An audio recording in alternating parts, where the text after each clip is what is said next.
The FAA investigates the crash of a plane that took off from Neosho, Missouri. The Wall Street Journal says lumber prices are falling back to earth, but does that mean you'll see lower lumber prices at your local lumber yard? The experts at Pittsburgh's Broadway Lumber share their thoughts coming up. The 4 states' most watched news starts now. 2 people are dead after a plane crash in Colorado. The plane took off from Neosho, Missouri. This is KOAM News at 10. The Federal Aviation Administration says the single-engine aircraft which took off from Neosho hit power lines and crashed while approaching the airport in Lone Tree, Colorado. First responders said they found 2 bodies at the crash site. They have not yet been identified. A dog in the plane also died. Investigators from the NTSB and the FAA are looking into the accident. A person is taken to the hospital after a crash on Highway 69 near Centennial in Pittsburgh. An officer on the scene says a semi and a car crashed head-on and the truck burst into flames. That truck was carrying paper products. The semi driver appears to be okay. The driver of the car has been taken to the hospital. That section of 69 highway was still shut down within the past hour. No word yet on the driver's condition. 2 people are dead from separate accidents involving utility terrain vehicles in southwest Missouri. The first happened on a private trail near Highway 90, 10 miles east of Jane, Missouri. A man and woman got off a UTV and began walking toward another that had overturned. Then the vehicle they had just left began rolling downhill and struck them both. 63-year-old Dennis Hurley of Warsaw, Missouri was killed. 60-year-old Jacqueline Hurley has moderate injuries. The other accident happened about 3 miles south of Shell Knob, Missouri. 69-year-old Sherry Rains of Shell Knob was a passenger on a UTV. She was killed when the UTV overturned while backing up. A judge sentences a Joplin man in the stabbing of a man at Dave's Mini Mart in March of last year. James Turnbull took an Alford plea on the charge of second-degree assault. An Alford plea means the defendant doesn't admit guilt, but acknowledges there is enough evidence for a conviction by a jury. The victim in this case survived. Turnbull is sentenced to 7 years in prison, which will run alongside other current sentences. Doug Hetty joins us now. It's cooling off a bit out there, but boy, it's been a hot day, Doug. Yeah, another hot one as temperatures went all the way up into the mid-90s during the afternoon. So hot, so very humid across the region. We started at 71, 94, average high is only 86. In fact, right at the record set back in 1952, the record high was 95, so we're only a degree off.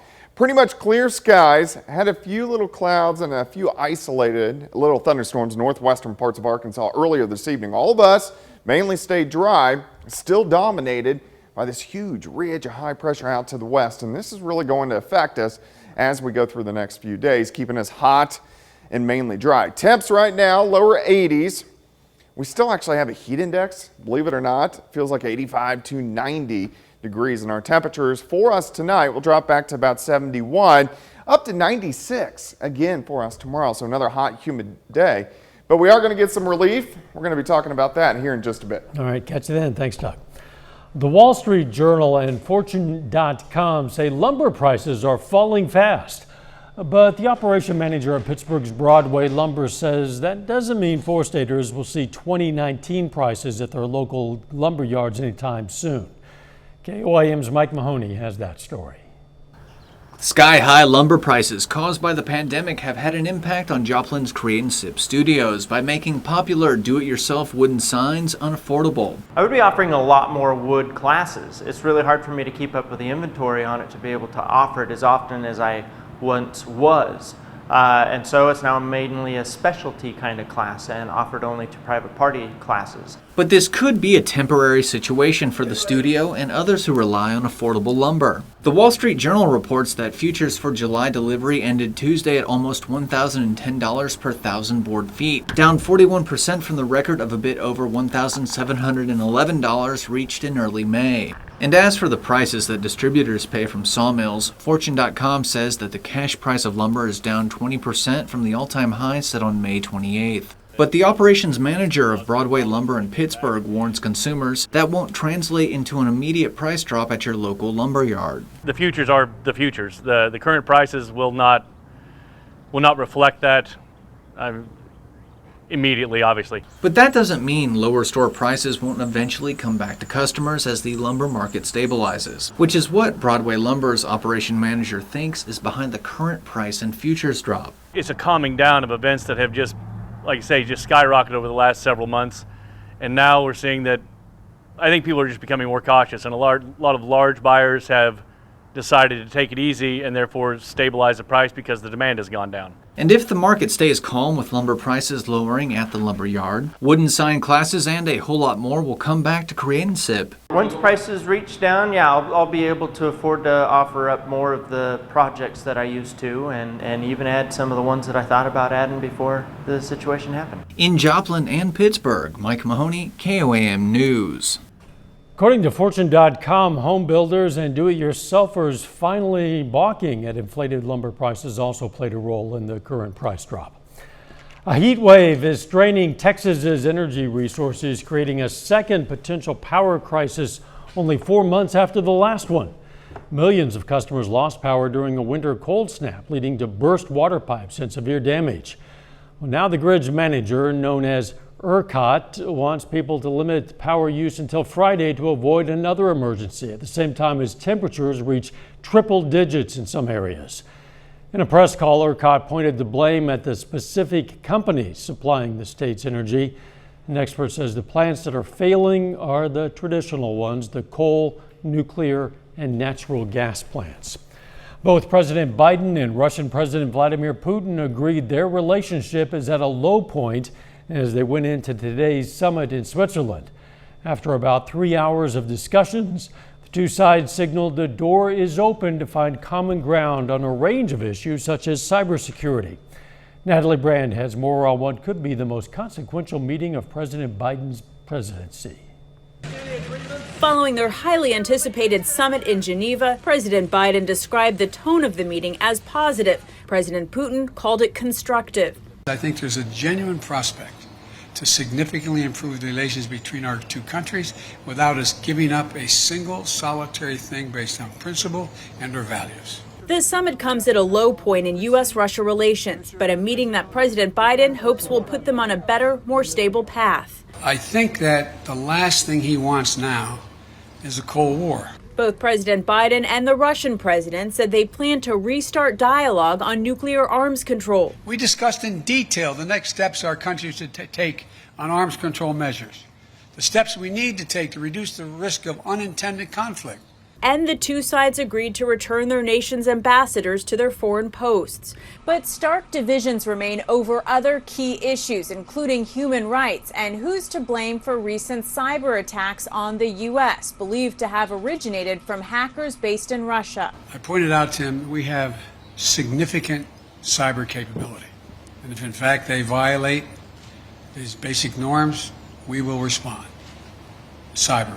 President Biden says he told Putin critical infrastructure should be off limits, listing 16 areas from energy to water systems. It is not going to be easy to change Russian behavior on the ransomware attacks. Some of these organized crime bosses who do this are political supporters of President Putin. President Biden acknowledged the test of whether the summit was a success won't be known for several months. Natalie Brand, CBS News, the White House. President Putin says he has agreed to start consultations on cybersecurity. Service is back to normal for Southwest Airlines today. About half of its flights were canceled or delayed yesterday, leaving thousands of travelers temporarily stranded. The airliner says it experienced 2 technical glitches in a 24-hour period. Southwest says the problem has since been fixed. Israel launched airstrikes on the Gaza Strip today. The first bombing since last month's major conflict ended in a ceasefire. Israel's military says it's payback after Palestinian militants released balloons with explosives across the border, setting fire to dry fields in Israel. Palestinians accuse Israel of escalating tensions with yesterday's controversial march of Jewish nationalists celebrating Israel's capture of Jerusalem in 1967. No casualties have been reported in these attacks. Still ahead, local health departments review how they responded to the pandemic. And the Red Cross says the U.S. faces a severe shortage of blood. More than a year into the pandemic, some local health departments are taking a look at how their responses have stacked up. We spoke with officials at the Crawford County and Newton County health departments. They had different areas they felt needed the most improvement. In Newton County, officials say technology was their biggest obstacle. In Crawford County, it was volunteers and staffing, improving how they used everyone.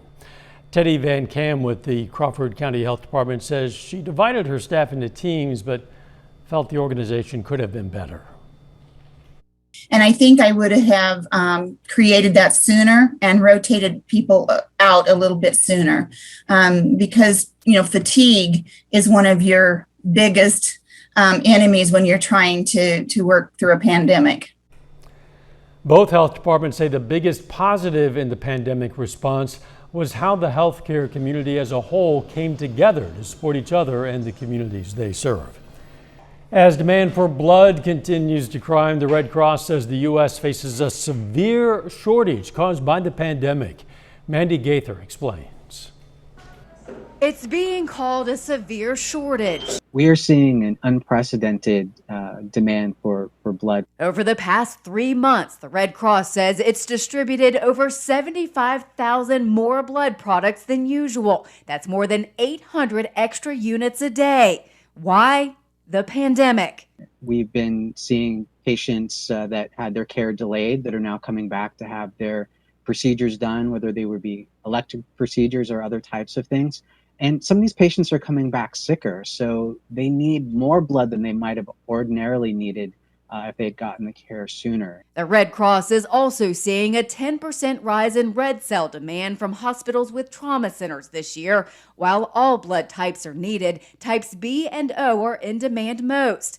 Platelet donations are also needed. Despite everything that we've been doing to try to collect even more blood than we were planning, we're just not really able to keep up. It doesn't appear the blood shortage will end in the near future. The Red Cross says it's in need of sustained donations throughout the summer.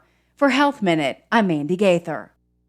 If you'd like to donate, you can call the Red Cross at 1-800-RED-CROSS, make an appointment online at redcrossblood.org, or make an appointment through the Red Cross donor app. Later, the more than 100-year-old Robertson Apartments in Joplin getting a new life. Plus, getting even a little bit hotter over the next few days. We're going to look at that coming up. At Roper Honda.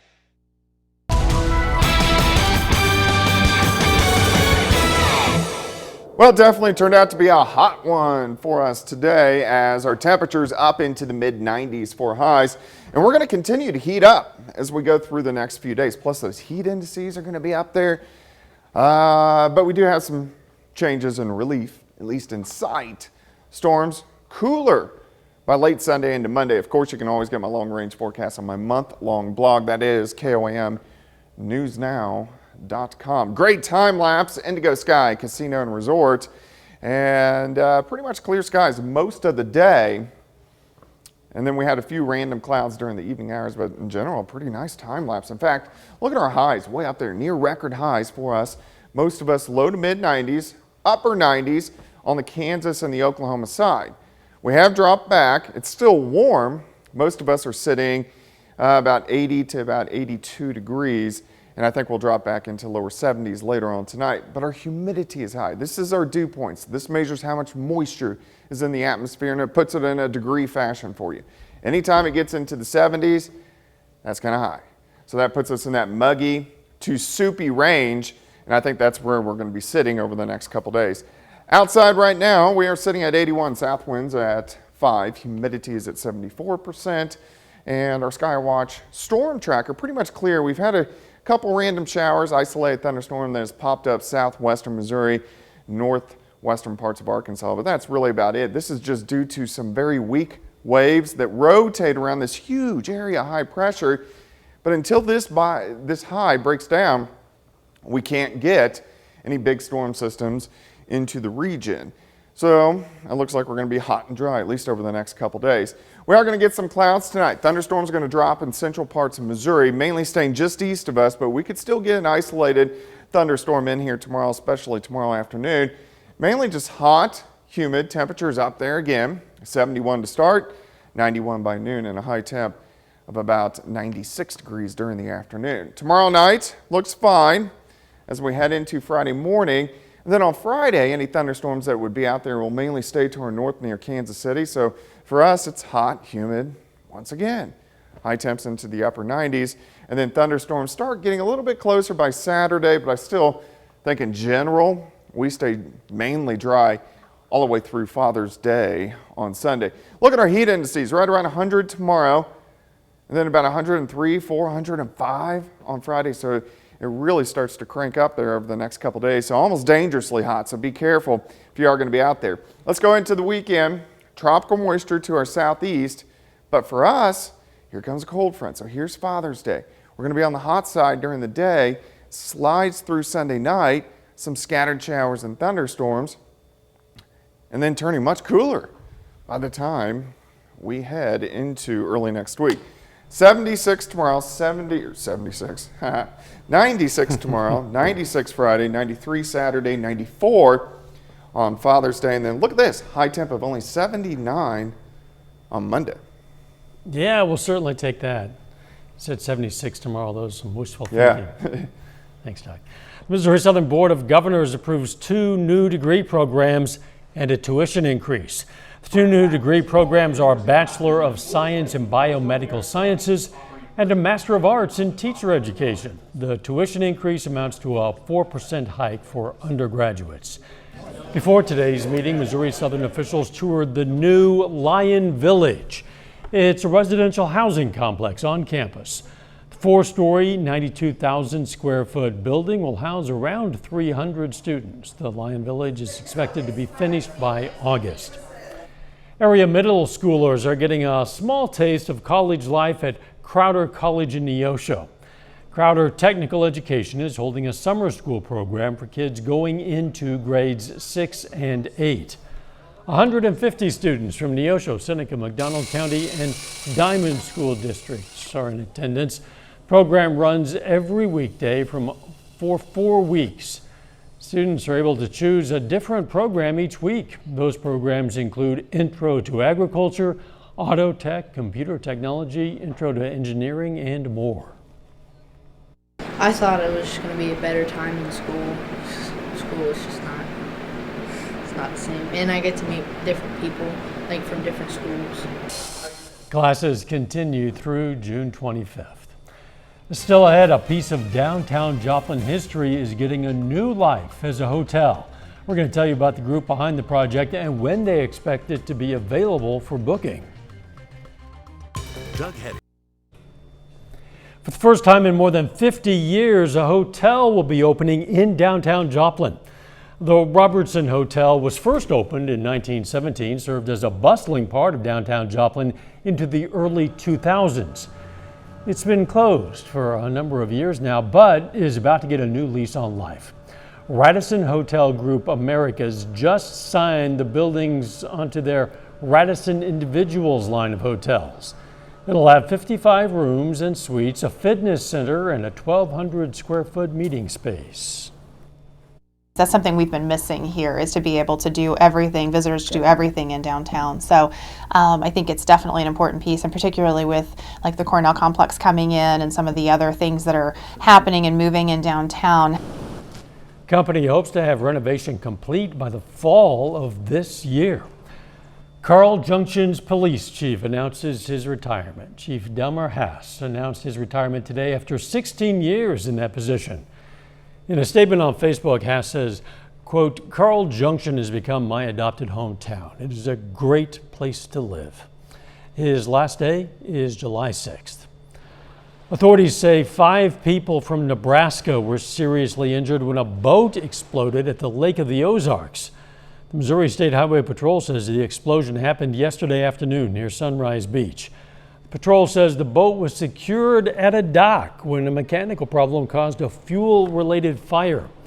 James and Carrie Hohenstein, Brad Van Winkle, and 2 children, ages 12 and 16, were seriously injured. The 2-year-old suffered minor injuries. The 16-year-old and Van Winkle were flown to a Columbia hospital while 3 others were taken to a nearby hospital for treatment. People on the boat are from Gretna and Elkhorn, Nebraska. A Mount Vernon, Missouri man dies in a canoe accident. Happened yesterday on the James River in Stone County, about a half-mile downstream from the Hootentown access. According to the Missouri State Highway Patrol, the canoe overturned while fighting the current going upstream. 87-year-old Willis B. Hull was thrown from the boat and drowned.